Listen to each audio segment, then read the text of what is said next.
Esse curso centra-se numa metodologia que visa trabalhar a força com adaptação aos esportes, especialmente os esportes de equipe.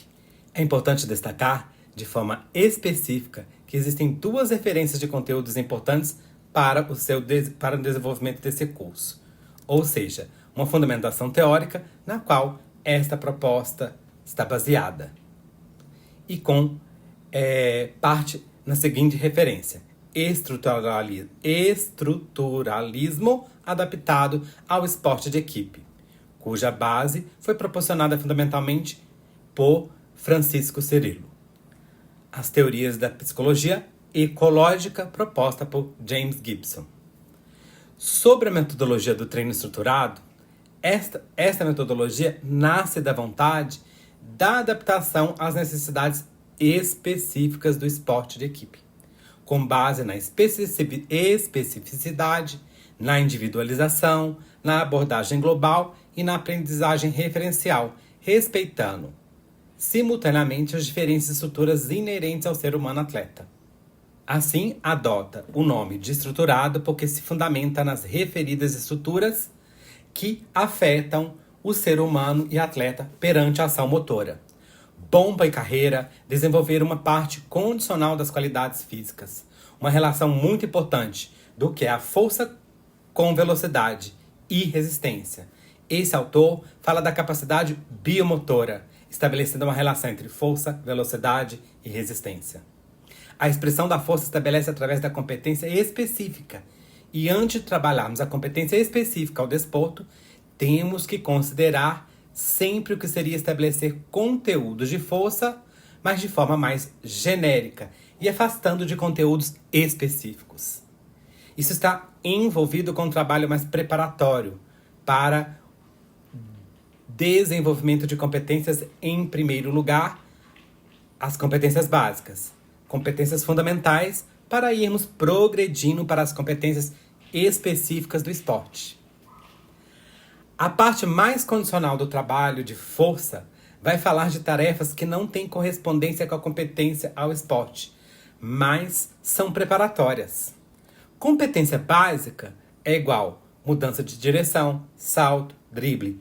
Competência específica são esse mesmo tipo de ação, mas com a bola ou com alguma intervenção.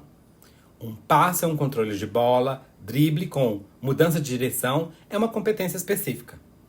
Considerando as diferenças entre competência básica e sua progressão para a competência específica, o desafio do trabalho de força reside na forma de conceber tarefas que simulem um trabalho com sobrecarga. Um trabalho para ganhar força respeitando os aspectos cinemáticos e dinâmicos. No conceito de coordenação, é importante que se respeite a variabilidade. Isso é, aplicar estímulos diferentes para o atleta, não se adaptar ao exercício. Ao não se adaptar ao exercício, isso faz com que o atleta melhore sua capacidade adaptativa, tanto na força como na coordenação. Pablo Cirillo emprega sempre a coordenação na força. Para um atleta, é muito importante que durante suas execuções ele tenha controle neuromuscular. O controle neuromuscular é o que proporciona estabilidade nas execuções. O controle neuromuscular é a capacidade do atleta realizar uma ativação muscular necessária para preservar as estruturas articulares e preservar o atleta de uma lesão. Ter um bom controle neuromuscular é o que permite a progressão e usar de variabilidade. É o que permite desafiar o atleta e melhorar sua adaptabilidade e rendimento.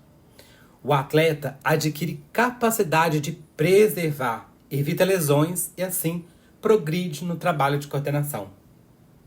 O controle neuromuscular, regulamos nossa contração muscular mantendo as nossas articulações estáveis, preservando estruturas anatômicas e melhorando nossa execução e gestual esportiva. A progressão é de controle neuromuscular para coordenação neuromuscular, que seria uma mudança de ações de preventiva para uma mudança de rendimento esportivo. E essa progressão para rendimento esportivo tem que ser condizente com o que acontece no esporte, onde existe espaço partilhado com outro atleta, de equipe e adversários. Temos que falar de atletas que iniciam no esporte e assim temos de pensar em pico de crescimento. E assim a gente tem que pensar em atletas antes do pico de crescimento, no pico de crescimento e após o pico de crescimento. Destes três, a fase que mais acontece lesão e a parte mais sensível ocorre no pico de crescimento, por ter menos controle neuromuscular. E nesse sentido, a melhor estratégia não seria adotar academias e máquinas que não exigem coordenação. É importante considerar diferentes competências esportivas, diferentes qualidades físicas que interferem não somente na velocidade ou resistência, mas também em outros aspectos neuromusculares. Devemos considerar inserir dentro do trabalho de força os aspectos cognitivos, em especial a capacidade de atenção, concentração, reconhecimento de situações, resolução de problemas e assim como a capacidade de antecipação e de tomada de decisão. Temos que introduzir todo o conteúdo no planejamento do treino. Introduzir todos esses aspectos é muito difícil em um treinamento com sobrecarga. Para desenvolvermos força, temos que trabalhar contra algum tipo de resistência. É muito importante trabalhar a força e a capacidade de antecipação e desenvolvimento de tomada de decisão. Dentro desses conteúdos cognitivos, é importante destacar os conteúdos perceptivos. Percepção sensorial, campos periféricos e capacidade de focar. Focalização visual é igual gaze control, em inglês, que fala de aspectos importantes do atleta, onde ele decide onde focar em cada momento e situação, que ocorre optando e decidindo para onde olhar e focar. Vickers disse que, em um trabalho de força, é importante focar em todos os aspectos perceptivos. O seu trabalho aproxima o trabalho de força das competências esportivas, como elas acontecem de fato no meio, como elas acontecem em competição. A teoria ecológica, o meio realiza muito trabalho. Como dito anteriormente, jovens em formação deveriam estar menos em academias onde o ambiente é fechado, sem variar as respostas neuromotoras. São ações repetidas que não se repetem dentro do esporte ou na vida real. Isso evolui da teoria condutora para a teoria cognitiva. Estruturalismo de Paco Cirillo diz que o atleta é uma pessoa hipercomplexa, que tem em seu interior diferentes estruturas que são condicionalmente coordenativa e criativa. Esta teoria vai se aproximando da teoria ecológica e dando importância à capacidade que o atleta com o meio que o cerca. O atleta e o meio estão fundidos. Então, se queremos um atleta de ponta, o trabalho de força tem que passar por trabalhar o meio, levando em conta a força e o ambiente do atleta, incluindo sua vida afetiva e emocional. Affordances, dito por Gibson, são situações que colocamos e que facilitam a competência e evolução do treino. Já os constraints, adicionamos no treino para ocasionar dificuldade e limitações. O trabalho de força precisa ser integrado de forma progressiva com as demais competências e qualidades em que as situações do ambiente do esporte são continuamente mutáveis e irrepetíveis. A integração de todos esses conteúdos numa mesma tarefa não é fácil de conseguir. Os exercícios propostos com resistências inerciais tem o objetivo inicial de serem desenvolvidos sobre um bom controle neuromuscular.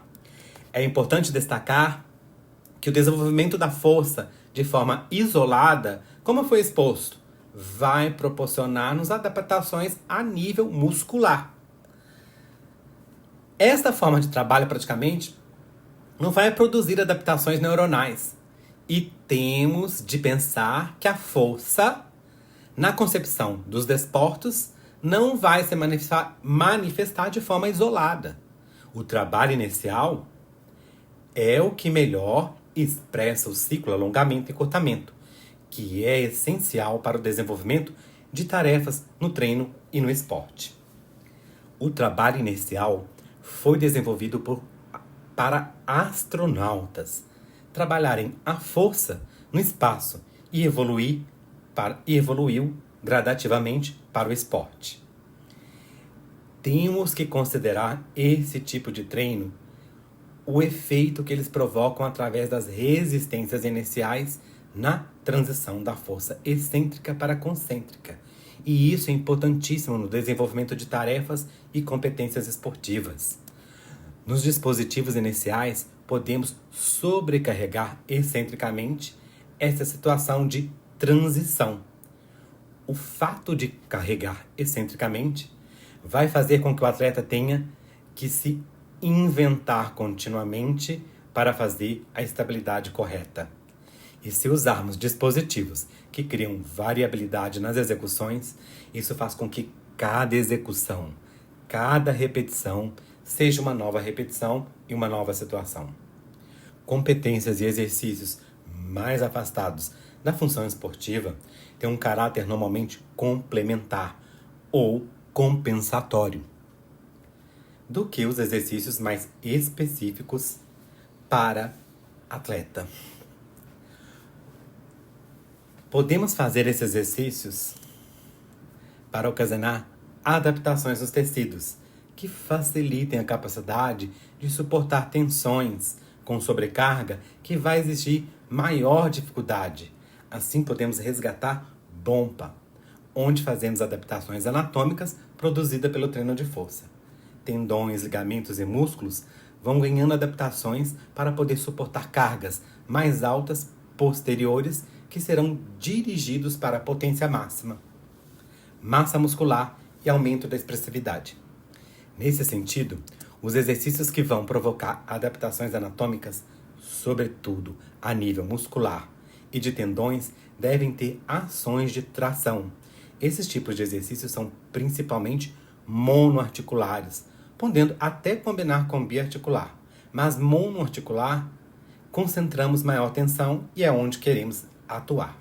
Trabalhos monoarticulares não são funcionais, mas temos que ir planejando dentro de uma temporada para facilitar a execução dos exercícios mais específicos em relação à competência. O trabalho monoarticular relaciona-se, então, com adaptações anatômicas que progridem para um trabalho de competência esportiva. Tarefas específicas do desporto vão ser dirigidas para o desenvolvimento específico. Podemos fazer em uma sessão um trabalho monoarticular compensatório. É importante os dispositivos iniciais que simulam as frenagens, freadas laterais e frontais, iniciando sobretudo nas fases excêntricas, conjugando com frenagens ou freagens com ações seguidas de aceleração. Nesse sentido, temos todas as competências: rotação, alteração de direção, combinação de ambas, salto e muito mais. Além de trabalhar competência específica, é importante adicionar o trabalho de outras capacidades físicas. Isso é importante porque aumenta a capacidade de execução de tarefas. Treino muscular integrado, Greg Mayer, abraça aspectos de prevenção, bem como rendimento esportivo e recuperação física. Além do desenvolvimento de força, o desenvolvimento de equilíbrio estático e dinâmico, estabilização dinâmica, adaptação ao desporto, para desenvolver agilidade e do ciclo alongamento e encurtamento e considerar coordenações e trabalho de resistência à fadiga que estão envolvidas com os equipamentos isoinerciais, E nós temos dois tipos de equipamentos iniciais. Os cilíndricos, que proporcionam grande resistência e ações de ciclo, alongamento e encurtamento. Eles têm uma exigência alta estabelecida em dispositivos que têm pouca capacidade de adaptação às tarefas. Possui muita estabilidade para desenvolver força. E o eixo cônico, que tem uma roda que transmite a resistência provocada por uma corda no dispositivo que se enrola num eixo cônico. E isso faz com que sempre seja mais elástico do que os outros dispositivos que se enrolam em eixo cilíndrico. Treino. Quando queremos desenvolver um grau de força elevado e com manifestação mais reativa do ciclo alongamento e encurtamento, podemos usar os dispositivos cilíndricos, mas não podemos trabalhar qualidades desportivas com esses dispositivos. O potencial de força muito alto em uma direção horizontal, que não é sempre o que se faz no esporte, com mudanças de direção, giros, rodadas, todo esse tipo de competência, acelerar e desacelerar, todas essas capacidades podem ser trabalhadas com o eixo cônico. Os eixos cônicos estão desenhados de uma maneira que permitem ações mais elásticas, mais adaptativas para o desporto e que permitem uma grande criatividade na hora de pensar como desenvolver as competências desportivas, como trabalhar a força integrada com essas competências. Esses dispositivos permitem ir adicionando componentes mais perceptivos, mais cognitivos e aproxima cada vez mais o trabalho de força com as necessidades do desporto. Os eixos cilíndricos se relacionam com hipertrofia, ou trabalho de potência máxima, e os cônicos relacionam com maior capacidade de trabalhar de forma funcional. Tudo o que é potência máxima, mas especialmente a capacidade explosiva. Os dispositivos iniciais têm adaptações positivas nos 3 grandes âmbitos do esporte, que são lesão, tudo que se relaciona à readaptação pós-lesão, na prevenção de lesão e no rendimento esportivo ou performance. Nesses dispositivos, vamos introduzindo a qualidade física e acompanhando o trabalho de força. Paco Cirillo classificou subestruturas que são cognitivas, coordenativas, visual, criativa e emocional. Além delas, podemos acrescentar emotivas, volitivas e socioafetivas. E esses dispositivos podemos trabalhar quase todos os aspectos juntos com a força. O mais difícil no trabalho de força está centrado em torno da tomada de decisão. Introduzir diferentes aspectos perceptivos é uma forma de tornar mais complexa a execução das tarefas, mas temos que considerar um aspecto-chave de maior dificuldade, que é introduzir a tomada de decisão no desenvolvimento da força. A tomada de decisão em exercícios com sobrecarga, como desenvolver esta capacidade em microciclos e macrociclos, tanto em pré-temporada como em competição. Por exemplo, futebol, pré-temporada. Nós desenvolvemos diferentes manifestações da força a partir da adaptação anatômica, que será necessária ter trabalhado no período transitório antes da pré-temporada. Na primeira semana ou primeira semana e meia, no início da pré-temporada, parar o trabalho de hipertrofia e potência máxima e fazê-lo cada vez mais para o final da temporada, como em um microciclo competitivo, em que desenvolvemos força explosiva e resistência. Essa programação de força é cada vez mais difícil, porque as pré-temporadas são realizadas com cargas competitivas importantes e temos jogadores que não diminuem sua capacidade física e já se apresentam no primeiro dia com as adaptações necessárias para poderem iniciar um microciclo. Fazemos o trabalho cada vez mais funcional, Os exercícios que buscam adaptações anatômicas são feitos semanas posteriores. Dentro da pré-temporada, podemos conceber cada vez mais tarefas relacionadas com competências. Tudo depende da capacidade do atleta.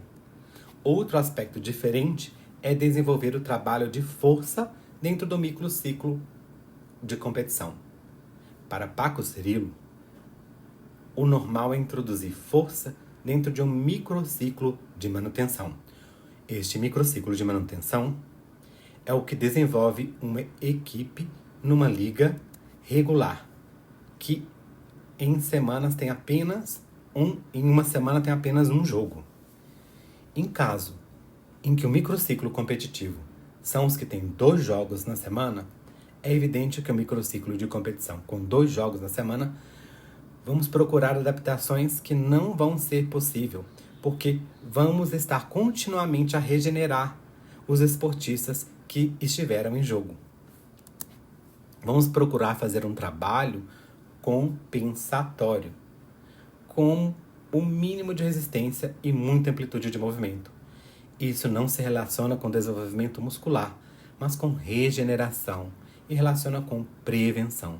Por outro lado, a proposta que se desenvolve nesse curso, como conceber trabalho de força com microciclo de manutenção, em que há um jogo semanal, podemos fazer 2 intervenções curtas para poder trabalhar potência máxima no dia -4, relativo ao jogo, e no dia -2, fazer um trabalho de explosão, explosividade ou resistência máxima. O atleta faz o trabalho de força combinado com outras qualidades, com um tempo que não exceda 20 minutos. Conseguimos boas adaptações, enquanto estamos a reutilizar muito gasto metabólico que se possa gerar num trabalho de força, inclusive o gasto mecânico que se pode gerar. O treino se torna, nesse sentido, muito eficaz, efetivo e eficiente. Dispositivos inerciais os tornam muito efetivos e eficientes. Eles se adaptam bem à proposta do treino de força durante o período competitivo e do microciclo competitivo. É importante que desenvolvemos um par de sessões por semana com diferentes orientações de força. Além disso, 4 a 5 exercícios realizando um par de séries para intensidade máxima, fazendo entre 6 a 8 repetições. Isso não é uma norma, depende da complexidade dos exercícios que você está passando e da capacidade do atleta que você está trabalhando. Estabelecer formas compensatórias durante a sessão para prevenção. Porém, isso estará tudo dentro do próprio treino. Não vamos fazer um dia exclusivo só para a prevenção. Está tudo embutido num treino. Exemplo, se estamos fazendo um trabalho em um espaço reduzido, que há muito contato e com mudança de direção, possivelmente haverá grande sobrecarga a nível lombar nesse tipo de tarefa. Então, podemos fazer um trabalho para as vértebras ou que fortaleça o core, o centro de força. Por outro lado, se estamos fazendo um sprint ou trabalhando altas intensidade de corrida, podemos fazer um alongamento com tensão ativa, com uma tensão ativada na musculatura isquiotibial, ou um trabalho de força para o quadríceps, introduzindo pequenas doses de trabalho excêntrico para mitigar os efeitos dos músculos isquiotibiais. Estratégias compensatórias são iguais a músculos estabilizadores, que é muito importante nos períodos de recuperação. Potenciação pós-ativação tem sido controverso e é feito antes do jogo, mas não se sabe se é muito efetivo e, como eu disse, tem muita controvérsia. Alguns esportes têm diferentes formas e o próprio quadro técnico com o jogador é quem decide o quadro competitivo para inserir em ciclos, em microciclos. Tem torneios, o tênis, por exemplo, tem torneios obrigatórios e outros adaptativos, e não tem uma liga regular. No futebol, primeiro a gente faz adaptação anatômica, hipertrofia. Segundo, força, mais funcional através do trabalho de potência máxima, velocidade e força explosiva. E por último, resistência de força explosiva. Isso é possível no tênis durante a competição com fases de 3 a 4 semanas de competição, que seguem 2 a 3 semanas sem competição. Na semana sem competição, programamos para recuperar o atleta e prepará-los para uma nova rodada. Não falamos em microciclo de manutenção. O calendário permite desenvolver sessões ou parte de sessões mais centradas, sobretudo nos aspectos preventivos, em aspectos compensatórios. Treino em espaço reduzido, SSG. Esse tipo de treino desenvolve resistência cardiorrespiratória e desenvolve aspectos das estruturas coordenativas e cognitivas. A metragem 45 por 90 centímetros é o mínimo e 90 por 120 é o máximo. Espaço mais reduzido existe maior comportamento motor e interrupções e menos continuidade do jogo jogado. Espaço maior faz com que a área a cobrir seja maior por cada jogador, com deslocamentos mais longos e com maior velocidade. Os esforços são considerados maiores quando se produz a ação de maior velocidade em comparação com os que proporcionam mais ações próprias de força, de aceleração e disputa. Devemos ajustar a área jogada de acordo com o jogador em cada tarefa e antecipar assim a carga que será utilizada. Densidade por jogador. 115 metros quadrados é igual, desenvolve força. 150 metros quadrados desenvolve resistência. 225 metros quadrados desenvolve potência. 280 metros quadrados desenvolve velocidade. Variações nas áreas de jogo reduzido atuam em aspectos coordenativos. Passe, controle, interações, jogos de cabeça. Colocar objetivos como goleiro é motivador para o jogador e é superior ao jogo de passe, onde o objetivo é manter a posse de bola e não perder, mas não em progressão com o objetivo para marcar o gol, que é um objetivo principal no futebol. As balizas são o objetivo máximo do futebol, que é o gol. Kelly, em 2009, relatou sobre a fadiga e disse que as ações técnicas acontecem nos 2 primeiros intervalos e a fadiga diminui as ações das mesmas. Os jogos reduzidos ocorre melhoria funcional de força, trabalha aspectos táticos e técnicos desportivas. Em espaços reduzidos ocorre uma melhoria funcional da força, trabalha aspectos táticos e técnicos. Ocasiona maior dificuldade neuromuscular por causa do constraint temporal, porque tem menos tempo para elaborar as respostas e aumenta a dificuldade, mas também aumenta o risco de lesão em áreas mais reduzidas. Áreas mais reduzidas foca força e potência muscular. O trabalho de força explosiva, esse tipo de treino, não mostrou um nível superior com esse tipo de treino em espaço reduzido. Em relação à força, o treino espaço reduzido está relacionado a acelerações, desacelerações e mudança de direção. Em situações de curta duração e alta frequência, para ter esforço contínuo de aceleração e desaceleração e mudança de direção. Densidade grande faz ter maior disputa. Isso é uma forma específica de trabalho de força e facilita o maior contato e evolui para dribles, muitos dribles.